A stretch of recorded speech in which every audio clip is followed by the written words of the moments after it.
Você sabia que Caxias do Sul possui 29 conselhos municipais que servem para elaborar e controlar a realização de diversos setores do município? Um deles é o Conselho Municipal de Política Cultural. O conselho foi criado em setembro de 2004. É composto por 17 integrantes e suplentes.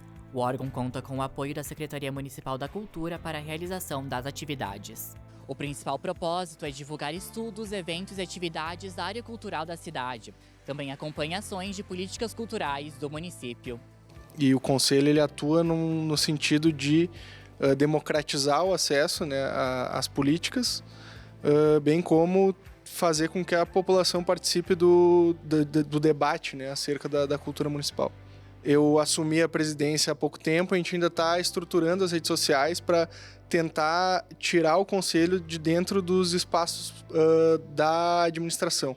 Então, para começar a fazer reuniões mais próximas da população e aí garantir que essa participação realmente seja efetiva. Das 17 cadeiras do Conselho, 9 são indicações do Executivo, da UAB e da Comissão de Incentivo à Cultura. As outras 8 são eleitas por voto direto da população e contemplam as áreas da música, das artes cênicas, da literatura, das artes visuais, do folclore, do artesanato, do patrimônio cultural e manifestações culturais populares. As decisões do órgão são tomadas pela maioria simples de votos. Ou seja, a maioria dos votos favoráveis entre os 17 integrantes garante a escolha. Em caso de empate, cabe ao presidente decidir. Conselhos são criados como uma ferramenta de controle social para as ações da administração pública.